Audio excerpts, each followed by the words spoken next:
للہ رب العالمین والصلاة والسلام علی اشرف الانبیاء والمرسلین۔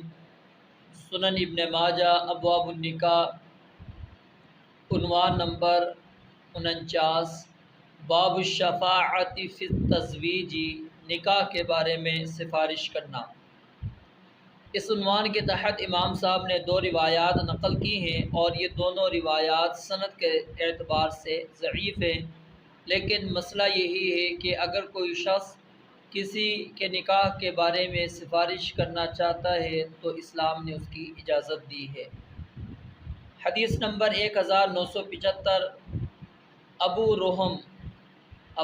رحم احزاب بن اسید رحمہ اللہ سے روایت ہے کہ رسول مکرم صلی اللہ علیہ وآلہ وسلم نے فرمایا، سب سے افضل سفارش یہ ہے کہ 2 افراد کے مابین نکاح کے لیے سفارش کی جائے۔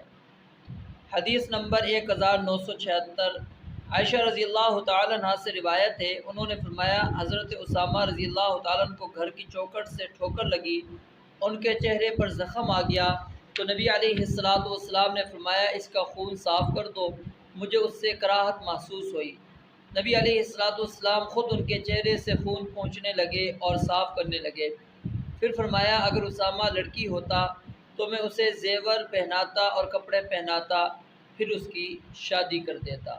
تو یہ روایت، جیسا کہ میں نے آپ کو بتایا کہ دونوں روایات سند کے اعتبار سے ضعیف ہے، لیکن مسئلہ یہی ہے کہ سفارش نکاح کے معاملے میں کی جا سکتی ہے کہ اس شخص سے اپنی بیٹی کا نکاح کر دو، یا اس بندے کو، لڑکے کو کہا جائے کہ آپ فلاں کی لڑکی سے جا کے نکاح کر لیں، تو اس کی اسلام نے اجازت دی ہے اور یہ افضل ترین اور بہترین سفارش کے اندر شمار ہوتا ہے۔ اس کا رب العالمین سے دعا ہے اللہ تعالیٰ سمجھنے اور عمل کرنے کی توفیق عطا فرمائے۔